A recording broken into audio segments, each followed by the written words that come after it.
El Club Bàsquet Farners, juntament amb l'Ajuntament, han presentat la 9a edició del Torneig de Farners de Bàsquet U15, que tindrà lloc per Setmana Santa del 25 al 31 de març al pavelló municipal Sayoners.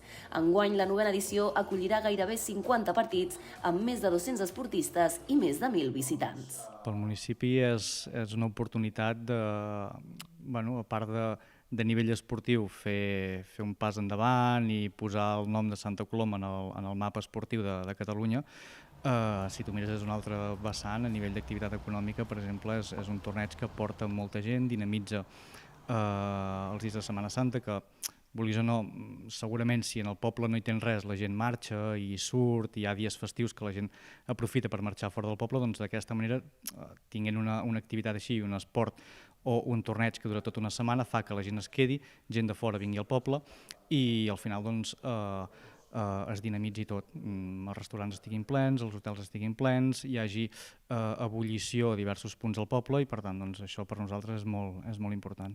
Nosaltres ens centrem en un torneig de bàsquet que és de la categoria U15, que és aquest de primer any, i l'objectiu que tenim és portar les millors canteres estatals i també alguna internacional per portar al màxim nivell possible. Una oportunitat de poder jugar amb equips referents que no podria jugar si no hi hagués aquest torneig. Hi haurà 300 participants, 12 equips femenins i 12 equips masculins.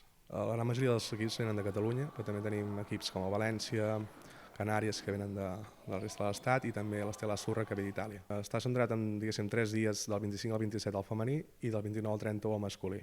El torneig es realitza en 3 dies, però és una feina que comença ja al setembre, acordant amb quins equips vindran, les diferents seccions que hi ha al torneig, perquè ja només hi ha la part de concretar els equips, la part dels hotels, la part de les assegurances, la part tècnica, també hi ha la part dels delegats d'equip, dels delegats de camp, la part més de retransmissió en streaming. O sigui, és una part complexa que sembla que hi porta a poques persones, però sense totes aquestes persones no ho podríem dur a terme.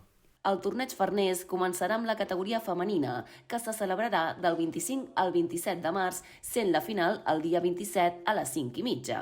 Els equips masculins començaran la competició el dia 29 i tancarà el torneig amb la final del diumenge 31 de març a les 5:30. Tots els partits es podran veure en directe al mateix pavelló o a través de les xarxes socials del Club Bàsquet Farners.